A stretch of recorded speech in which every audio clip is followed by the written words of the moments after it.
오늘 처음 다룰 주제는 간호법과 간호사 처우 개선 문제에 대한 겁니다. 간호법과 간호사 처우 개선이 상관이 있다 생각하시나요?에 있다가 3분의 2 정도 나왔고 없다가 나머지. 여론은 이렇다. 그래서 일단 이번 주제에서는 포커싱을 잘 잡고 가야 됩니다. 간호법과 간호사의 처우 개선의 연관성에 대해서 다뤄볼 거고, 이 두 가지가 연관성이 있는 것인가에 대해서 좀 중점적으로 다룰 겁니다. 여러분은 어떻게 생각하시나요? 간호법이 있어야 처우 개선이 이루어진다고 생각하시나요? 아니면은 간호법이 없어도 처우 개선이 이루어질 수 있다고 생각하시나요? 실제 간호법이 제정되지 않았음에도 간호사의 처우 개선은 알게 모르게 조금씩 되고 있긴 합니다.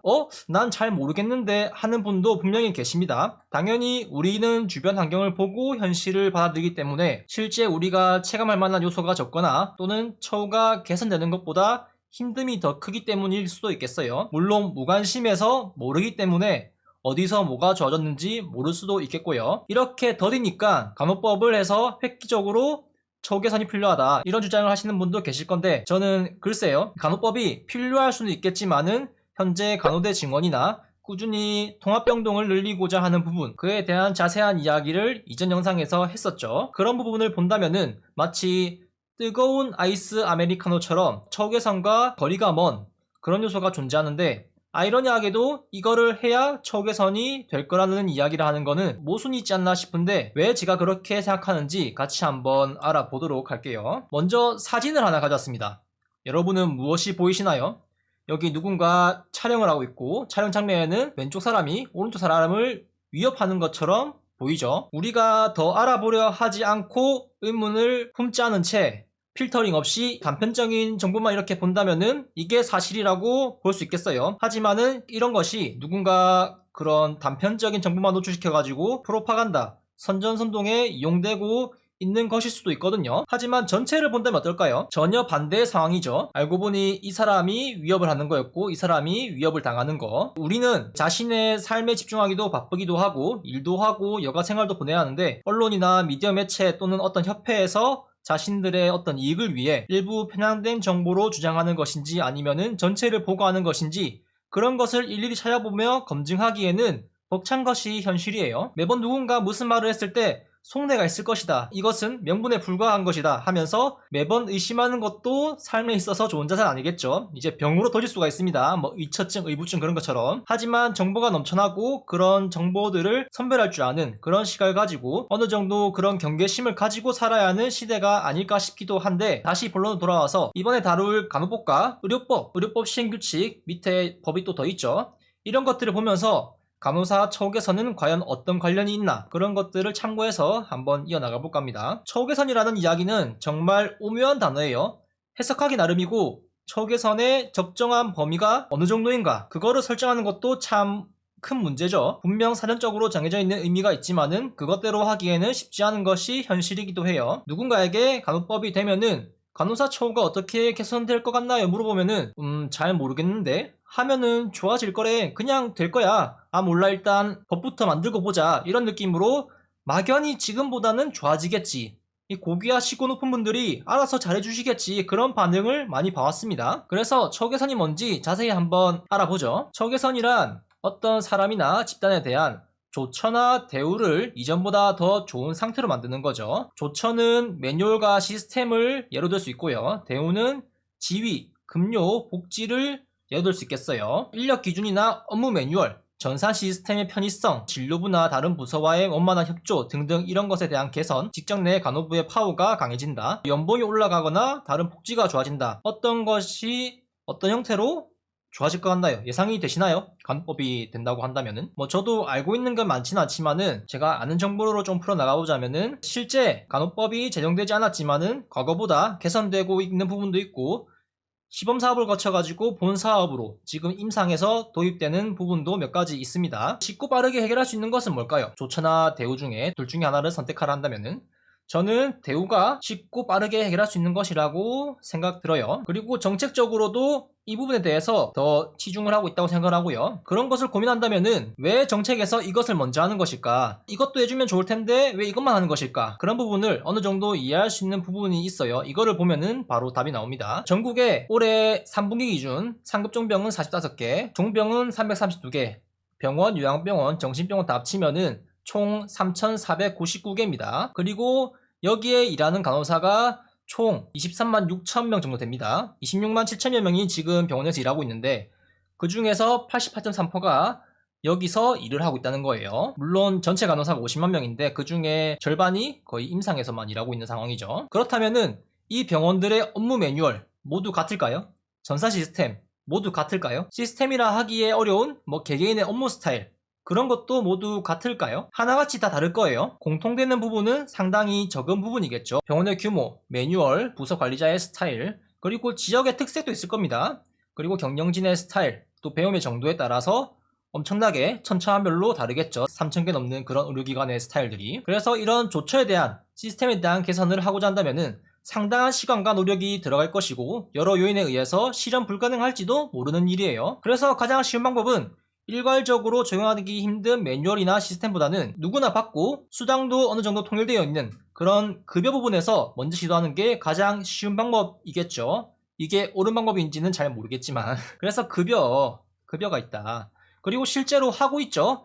야간 간호료를 해가지고 이전에 올린 영상이 있습니다. 이게 뭐냐면은 병원에서 야간 간호료를 새로 수가 신설해 주는데 그 수가에서 수당의 70%를 그 월급으로 줘야 되는데 그 수가가 뭐냐 이제 건보공단에서 주는 거고요. 결국에는 세금이란 말입니다. 이런 부분에 제약을 걸어놨지만 70%를 안 주는 경우도 있고 아예 안 주는 것도 있었습니다. 조사된 바에 의하면은 900개가 넘는 의료기관이 이거를 받았는데 50% 이상이 주지 않았다고 합니다. 그리고 이렇게 어떤 수가를 신설해가지고 대상에게 일괄적으로 직접 고용비로 나가게 하는 경우도 있고 최근에 본격적으로 시행 중인 교육전담 간호사 이것도 재정 지원을 하고 있죠. 상급종병을 제외한 51개의 국공립병원에 155명을 선정해가지고 매달 320만원을 기재부에서 재정 지원을 하는 걸로 알고 있어요. 매달 세금이 5억이 나가는 거죠. 이런 것을 보면은 간호법이 제정되지 않았음에도 처우개선 명목으로 시행되고 있는 것들이에요. 이런 것이 처우개선 부분에서 그냥 만들고 뿌린다. 포퓰리즘적이기도 하고 좋은 방법이 아니기도 하지만은 문제를 해결할 수 있는 가장 쉬운 방법 중에 하나이긴 해요. 어려운 대화와 타협 이런 협상을 한다기보다는 그냥 무력으로 찍어 누르는 느낌이라 할까요? 이런 식으로 쉬운 방법으로 하면은 부작용이 분명히 있긴 합니다. 당장에는 왜 너네들만 그런 거 받냐 우리도 해달라 세금이 너네들 거냐 이렇게 하면서 이제 반발이 심하겠죠. 그 다음에 복지는 어떨까요? 복지 같은 경우에도 어느 정도 통일되어 있죠. 중소병 같은 경우에는 이런 거 못 주는 그런 것도 있죠. 학비 지원이나 수당이나 이런 거 진짜 법적으로 안 하면은 큰일 나는 복지 그런 것들만 이렇게 제공해주는 그런 병원도 있습니다. 그래서 이 복지 같은 경우에는 필수가 아닌 선택의 영역인 부분도 있어요. 어떤 병원 경쟁력을 위한 특별한 복지도 있겠고요. 처우개선에 대해 가지고 본격적으로 이야기해 보려 하는데 의료법에 있는 거 그대로 이렇게 온 건데 추가가 됐죠. 이 업무 범위의 한계는 대통령령으로 정한다 이런 이야기를 했습니다. 보면은 이제 구체적인 업무 범위와 한계를 명확히 하겠다라는 것으로 해석할 수 있지만은 또 다른 시각으로 본다면은 방치하겠다는 것과 다름없지 않을까. 보다시피 간호법에 있는 다른 조항들은 한계는 설정해 놓지 않고 범위는 명확히 해놓은 것들이 많아요. 한계를 설정해버리면은 앞으로 추진해야 할 그런 미지의 사업 아이템에 제동이 걸릴 수도 있으니까 한계는 설정 안 한 것 같은데 이거는 한계를 설정해야 되는 거거든요. 일단 법안의 다른 내용에 범위를 명확히 해놓은 건 뭐가 있을까 해서 몇 가지 가져왔습니다. 앞전에 이야기한 지역사회 이거를 좀 더 명확히 해서 바꿨죠. 의료기관을 보건의료기관으로 했고요. 지역사회를 학교, 산업현장, 재가 및 각종 사회복지시설로 이렇게 규정을 했습니다. 적어도 대통령령으로 정한다. 보건복지부령으로 정한다. 그런 내용은 없죠. 읽어보면은 구체적으로 명시한 것들이 무수히 많습니다. 보건의료기관은 의료기관을 포함한 많은 것들을 얘기하고 있고요. 그리고 사회복지시설은 상당히 많습니다. 이렇게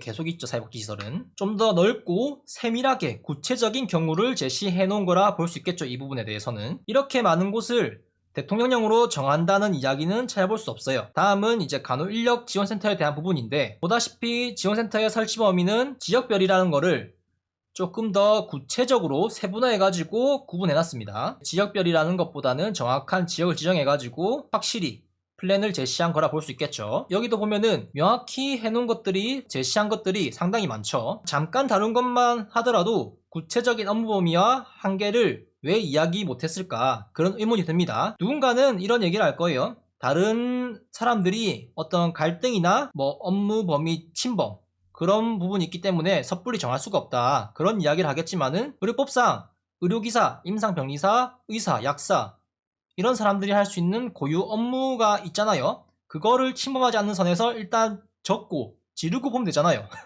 지역사회 문구도 간호조무사 학력 제한도 일단 지르고 말이 많이 나오니까 바꾼 부분도 있잖아요. 그렇게 지르고 보면 되지 않을까 싶은데 왜 이거는 굳이 대통령령으로 정한다 이렇게만 하고 끝을 냈을까? 간호법은 20년 전부터 나오던 얘기입니다. 그 이전부터도 계속 얘기가 있었겠죠. 그런데 10년 동안 그런 구체적인 업무 범위와 한계를 설정하지 못했다. 어떤 논의를 해서 결론을 내지 못했다. 이쯤 되면은 크게 관심이 없다. 이렇게 해석해도 무방하지 않을까. 병원 간호사들이 힘들다 하면은 이야기 들어주는 척 병원 간호사들 민심 잡고 정치적으로 이용하기 위한 그런 액션을 취하는 정도로만 하는 게 아닐까 싶기도 해요. 그래서 업무 범위가 어떻게 될까 해서 찾아봤습니다. 공식 성명서는 찾기는 힘들었고요. 최근에 나온 기사를 좀 가져왔습니다. 그 기사에 보건복지부가 얘기한 게 있는데 간호사가 할 수 있는 보조 행위는 크게 세 가지가 있답니다. 진단 보조, 치료 보조, 약물 보조. 이 세 가지 행위를 세분화 보면은 간단한 문진, 환자 정보조사 같은 거겠죠. 활력 징후 측정, 혈당, 주사 행위, 수술 진행 및 보조, 그리고 소독 보조, 혈관로 확보, 소변로 확보, 관장 등. 약물 보조는 구체적인 지휘 감독과의 조제, 투약 보조 등이라고 되어 있습니다. 그런데 문제가 뭐냐? 의사만이 할 수 있는 행위는 간호사에게 위임할 수 없다고는 하지만은 그 행위는 행위의 친습성 및 난이도, 환자의 신체에 미칠 위해성 등을 고려해 그 구체적인 행위마다 개별적으로 결정되어야 한다. 귀에 걸면 귀걸이, 코에 걸면 코걸이. 그 말입니다. 행위들이 개별적으로 결정을 해야 되는 거고 일률적으로 법에 어긋나는 것으로 재단하기 어렵다. 이런 입장을 밝혔고요. 불법 신고센터에 신고된 행위들을 보면은 간호사가 어떤 것을 했느냐, 검사, 천자 이런 걸 했답니다. 처방 및 기록, 튜브 관리, L튜브, T튜브, 기관사건도 간호사가 했답니다. 치료 및 처치 검사, 수술 보조, 약물 관리, 신전도 같은 거 찍는 것도 불법이다, 불법이 아니다 그런 얘기가 있었는데 보다시피 이런 것들마저도 경우에 따라서는 개별적으로 결정을 하고 일률적으로 위법하다는 것으로 재단하기 어렵다 그런 입장일까요? 이것도 경우에 따라서는 합법이 될 수도 있다 그런 이야기지 않을까 싶기도 한데 일단 간호법에는 그 업무 범위와 한계를 설정하는 것을 대통령령으로 정하지 말고 그냥 해당 업무는 제한한다. 그냥 이거를 적어서 거기다가 놔두면은 지르고 보자 하는 것처럼 나중에 문제가 심각하다 하면은 수정을 좀 하면 되는 거고 그렇게 하면 되지 않을까 싶은데 굳이 그렇게 하지 않고 대통령령으로 정한다 이렇게만 하고 통치는 걸로 보입니다. 최근에 불법 의료신고센터를 운영하고 있잖아요. 이것도 저는 문제가 있다 봅니다. 과거 5년 거의 6년이 돼가네요. 18년도 2월 달에 나온 기사 내용의 일부입니다. 37대 간협회장 선출에 대한 그 인터뷰 내용 같은 건데 의료기관 등 간호 현장 법 준수 위반 준법 투쟁 전개할 것 준법투쟁이라는 말을 5년 전부터 의료기관을 신고한다고는 얘기도 했습니다. 이제 21년 12월에 협회장은 이런 얘기도 했습니다. 간호협회는 불법 의료기관 퇴출을 위한 신고센터 신설 운영 등 가능한 모든 행동을 전개할 것이라고 얘기를 했는데 그 신고센터는 18년 2월에서 5년이 지난 23년 5월에 만들어졌습니다. 이런 1년의 상황을 종합해보자면은 과연 처우 개선을 위하는 게 맞나? 이제 그 이전에도 가능했을 것 같은데 돈이 없는 것도 아닐 테고 사람이 없는 것도 아닐 테고 하려면은 이전부터 할 기회는 충분했을 것 같아요. 그 이전부터 할 수도 있었겠죠. 이런 걸 종합해보자면은 과연 처우 개선을 하기 위한 것이 맞나? 간호법안에 보면은 다른 부분은 상당히 구체적으로 지부 설치, 계획 수립 등등 이런 것들에 대한 한 자리씩 차고 기득권이 되어버린 시니어들의 밥그릇과 직결되는 그런 문제는 그 무엇보다도 구체적이고 명확해 보이는 반면 이거는 그렇지 못하잖아요. 처우 개선 관련해서는 이런 미적지근한 모습에 우리도 여기 신경 쓰고 있어요. 여러분들 버리지 않았습니다. 이 수준으로 정치적 도구로 쓰기 위한 어떤 간호계 이권 카르텔이 간호법으로 어떤 이익을 얻기 위해 병원 간호사라는 지지 세력을 얻고자 그냥 위하는 척 민심 달래기용으로 하는 게 아닐까 하는 그런 생각이 드는 가운데 여기서 끝이 아닙니다. 뒤에서는 처우 개선과 역행하는 행보들을 하고 있는데 앞에서는 처우 개선을 한다 이런 이야기를 하고 있는 상태라면 어떨까요?